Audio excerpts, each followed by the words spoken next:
Hello and welcome to Impact the Borough, a podcast from the Greensboro Chamber of Commerce. I'm Brent Christensen, President and CEO of the Greensboro Chamber of Commerce. Each week, a Chamber staff member will sit down with a guest to discuss what we're doing to start and grow businesses, create quality jobs, develop our workforce, and tell the inspiring story of Greensboro to the world. This podcast is brought to you by Truliant Federal Credit Union, a modern, mission-driven financial institution focused on the needs of its members, the businesses it serves, and our community. With 5 locations in Guilford County, including a dedicated commercial lending office at Friendly Center and a highly rated mobile banking app, Truliant makes it their business to help you grow yours. Visit Truliant.org for more information. Hi, I'm Jen Hensel. I'm the Assistant Director at Launch Greensboro, the entrepreneurship arm of the Chamber of Commerce, and I'm here with my friend Stephanie. Hello, I'm Stephanie Rivers. I am with the member engagement team as a retention specialist for the Greensboro Chamber. And today, Jen and I and Ivy are here to talk about our initiative called One City, One Film. Yeah, so we just wanted to share a little bit about how this concept for the One City, One Film came about. It really stemmed from a brainstorming session that we had among our staff with some really great community volunteers who have been really central in making this happen. And we were trying to come to an idea where the Chamber could help take a leadership role, especially in the area of dialogue around tough conversations. And we kind of took a page from the Greensboro Public Library's One City, One Book initiative. We actually partnered with them because we've observed how successful their One City, One Book program has been over the years and thought that there was a way to use media, specifically film, to have this community dialogue and really have some common language to begin dissecting the issues of structural racism. So we chose the film, The Hate You Give, which is also based on a book. So it's another nice tie-in back to the library.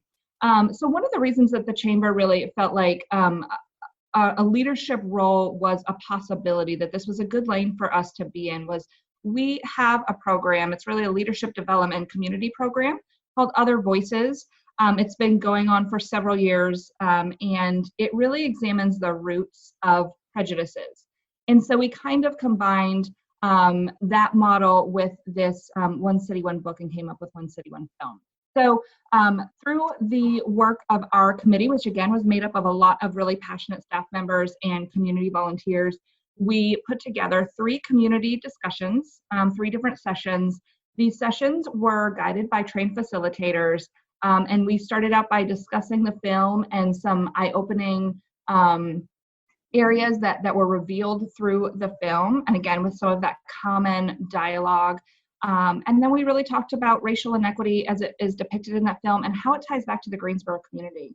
Our goal was to build understanding around the realities of racial inequity and structural racism in the nation and tie it back to those who are in the room, which were citizens and leaders and business leaders in the Greensboro community. So just to talk a little bit more about what actually occurred in these conversations.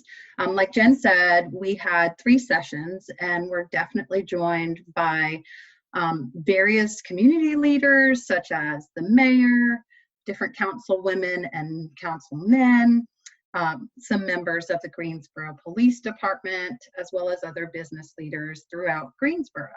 The participants were broken into small groups and led by facilitators that are trained to help discuss the film.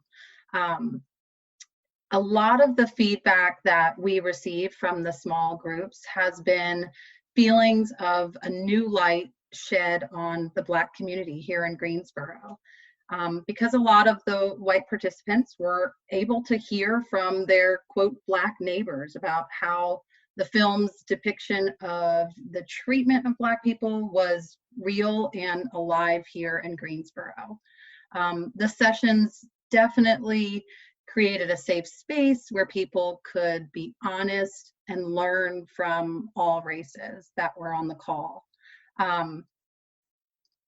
As well as after after breaking down the film, we talked about different ways to move forward and changes that people wanted to see here in the community. There will be more to come in terms of how to move forward and those conversations that happened about what people want to see changed in terms of racial equity here in Greensboro. I think that one of the most impactful parts of the program was a video that was put together by IVG, a professional facilitator among many other titles, and the founder of Hospitality G LLC. So we're going to share audio from that video in a moment, but first, here is IVG to tell us more. Yes, thank you so very much for that introduction, Stephanie, as the jack of all trades, but in this, sharing my passion for community and lifting up community voices. I had the opportunity to ask several friends for their perspective on policing in their community, and I asked them based on the initiative, the One City, One Film, and they shared their perspective of the Hate U Give that lifts up several issues around systemic racism, around bias, around just social injustice. So it gave me great pleasure to allow these voices to be heard and the perspectives to be shared so we could continue our journey as we were seeking for truth.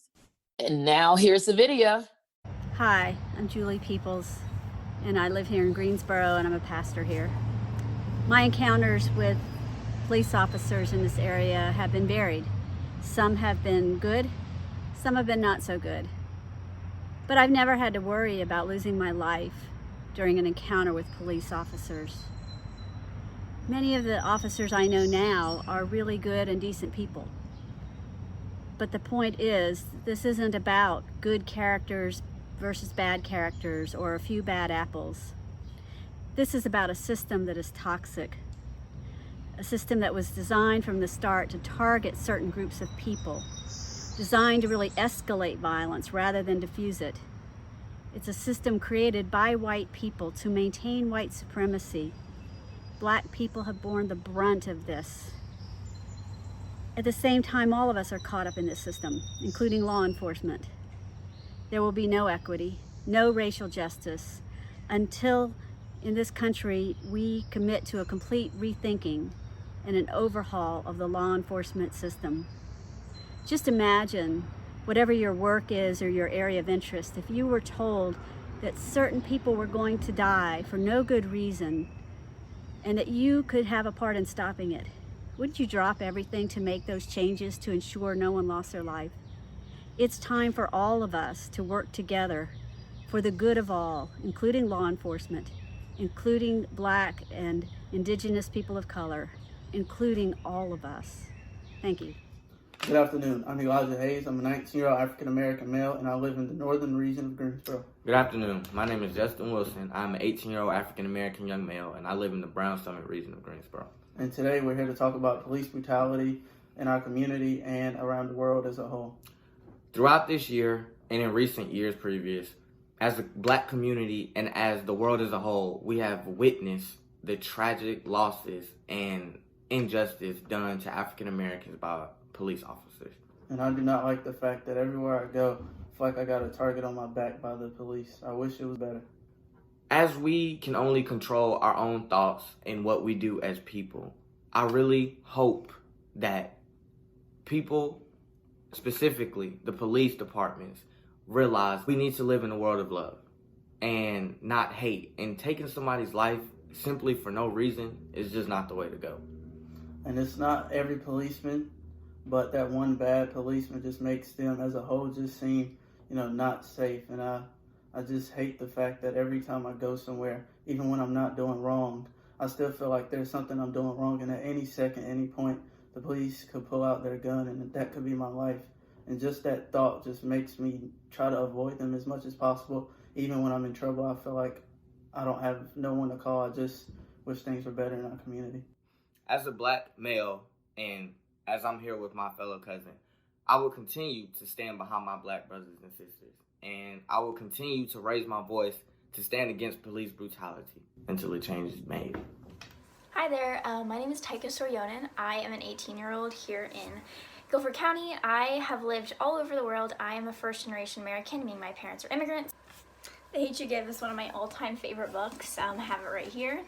And I'm very excited to be part of this community discussion. And yeah, I was asked the question how I feel policing affects my community. And that's a really hard question because something I really grappled with following George Floyd's death was this entire idea of I hold so much privilege within the color of my skin, but at the same time, I'm a first-generation American. Both my parents are immigrants. My entire life, my parents have been throwing these jokes that really aren't funny at all to me, like, oh, we're gonna get deported, even though they've had legal status, you know, my entire life and are incredibly privileged to have that legal status.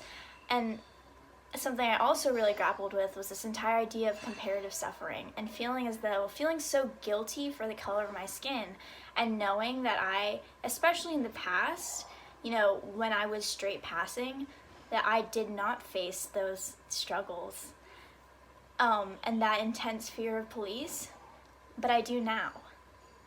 And I know that when I go to the grocery store, the looks that I get from people, you know, those aren't isolated incidents. And when that affects the people that are supposed to make us safe, that's not a thriving community anymore. And it's frustrating because, especially, you know, the height of the Black Lives Matter movement, I felt so distraught and in so much despair for the Black community, but also so angry because I knew I was white and I knew I had all this privilege, but I still felt like I had never trusted the police, ever. And it was almost like the messaging was telling me that I should have because I was white, but I never had. The people who are supposed to keep us safe continue to reflect that. Not safety. Not safety for any person of color. Not safety for somebody who's queer, somebody who's trans, somebody who doesn't identify as cisgender and heterosexual. And that's really upsetting as a young person because I don't feel like those people have my back. I haven't felt like that, and I'm doing everything I possibly can to change that for future generations. Thank you. Hello, hi, I'm Gene Banks, and just wanted to give my assumption and commentary on the concept of policing in the community, especially in the eastern side of Greensboro, North Carolina. I think one of the things that's very, very vital and important is the fact that I think they should be having policemen that have grew up in those neighborhoods, in that community. They should be assigned to that community in those neighborhoods because they grew up around the individuals there, the families, aunts, uncles, and people that are neighbors. So I think the first order of business would be to assign a lot of the policemen that live in that area. Not every policeman is a bad person. You always have, as they say in the bushel, you have a bad apple in almost in every bushel. And one thing the police department has to do is weed those guys out right away. It should be no hesitation, especially now with the climate the way it is. And more so than anything else, a lot of these guys should take anger management classes and community classes and spend more time with these situations around the people in the community. And the people in the community have to respect the policemen as well. I mean, there are policemen that have certain type of mentalities and attitudes that's within them that they have been raised upon in their spirit from their hometown or their home bringing up of having some inner evils, I would say, that to have some way of lashing out on one group of race compared to another. And this is how some of them are raised, and we have to break that kind of thinking. We're all one people, and the only way we're going to be able to, we have to work in hand to change and fix this thing. The only way the community is going to be strong is that we do have a strong public safety, and we do have an alliance and a bond in the group, and the police have to basically definitely fix and clean up those that are in there that do not want to protect and serve. And also the community people have to reach out and say, hey, these are people that are protecting and serving us, and we have to have respect. Respect goes both ways, and that's very, very important. But we cannot have police brutality anymore. Thank you. My name is Betsy Harrington. I grew up in High Point, but I have lived in Northwest Greensboro for almost 47 years. My experiences with police officers has always been pleasant and positive. From a very young age, I was taught that from my mom that if I was ever separated from her or if I needed help, to try to find a police officer, that they were kind and they were there to help. I realize, however, that that's not the situation for everyone. In fact, one of my friends one time said in neighborhoods where the residents are largely white, people feel like the police are there to protect them. But in neighborhoods where the residents are largely people of color, they feel like they're there to police them. I realized I had never heard the word police used as a verb, and clearly it was not meant to be a positive way of using that word. So I have never felt worried that I or my husband or my children might be profiled or stereotyped or mistreated by law enforcement. I've never had to have the talk with my children that parents of black and brown children have to have. And it grieves me that that talk is still needed, and seemingly for younger and younger children. I lament. Hello, my name is Chuck Byrd. I've been a resident of the northeast city of Greensboro and the southeast county of Guilford for decades. My experiences with the police has been formed out of positive and negative interactions. Far too many negative interactions. My experiences of driving while being black, being stopped, intimidated, questioned, numbers in the double digits, and not only from me but for other folks that look like me, friends and family, male and female. So I had to have the talk with my son and my daughter when they became of age. While they were small, I wanted to teach them that the police were their friend, and was hoping that they would be that if children were in trouble, that they would be a source to be called upon. I'd like to believe that for myself. My experiences really have shown me that the police will lie. They've done it with me in court. When I asked internal audit to investigate it, it just compounded the lies. Leave it alone, because you're up against a system that protects its own. I would like to believe that the police are there to protect and serve, and most are, but there's some that use their power and privilege to dominate, intimidate, discriminate, and just outright bully. And it's based on their implicit biases, their prejudices, and their racism. It's a systemic issue that needs to be rooted out. The November 1979 massacre in Greensboro is something that I will never get beyond, and the complicit apathy of law enforcement and their contributions to that. So it's emotional for me. I feel ambiguity when I talk about the police, and I hope, though, that we'll be able to systemically root out the causes of injustice in all of our systems, including that of law enforcement and criminal justice. Hello everybody, my name is Alex Sheely. I am a rising senior at the STEM Early College at NCAT, and I live up north in the suburb of Oak Ridge. And when I think about policing and issues related to the hate you give, I just go to my own personal experience, and that I've had 3 encounters with police in the past year. In all of these scenarios, one was a car accident, one was just some stuff around my house, and one at the protest. The police did not need to have deadly force on them. And I guess that's just my 2 cents on it. From where I live, I don't see a lot of cops around here, but to me, not every cop needs to have some type of deadly force on them. And that just kind of made my anxiety ramp up and made the situation worse, in a sense, rather than making it better and making me feel safer. Hi, my name is Olivia. I am a queer Latina living here in Greensboro. I have lived in Greensboro for the last 7-8 months, but I've lived in High Point for the last 12 years. So I've technically been living in the Piedmont Triad for 12 years.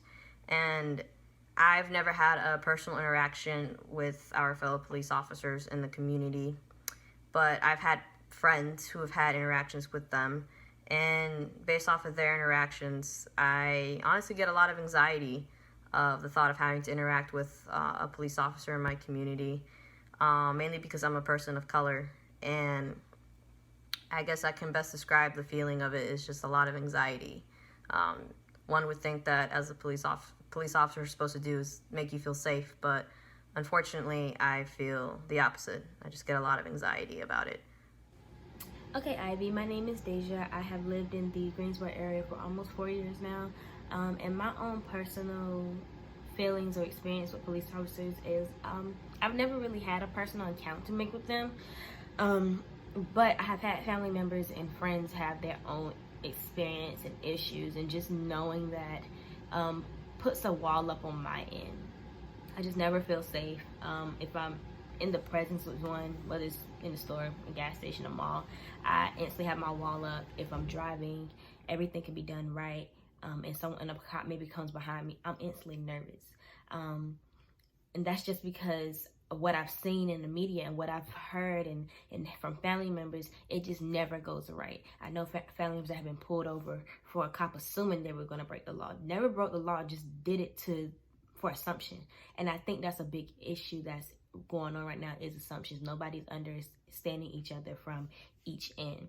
I don't even feel safe on campus with my own campus police, because there has been experience with friends that they have had issues over stuff that should have never got that far. So I feel like when it comes to policing, I feel like on both ends, from civilians to the police department, everybody needs to communicate, and we need to listen to each other, not hear each other. Hearing can just go on one ear, not the other. Listening is you're really just taking in what someone says and just empathizing with their experience, and not just, okay, I hear you, but whatever. It needs to be, this is how someone feels, this is how the police feels with us. Now, how do we go? How do we progress from there? How do we get on more of the same page? How do we move on? Because if it continues like this, nothing's going to get better. It's just going to get worse.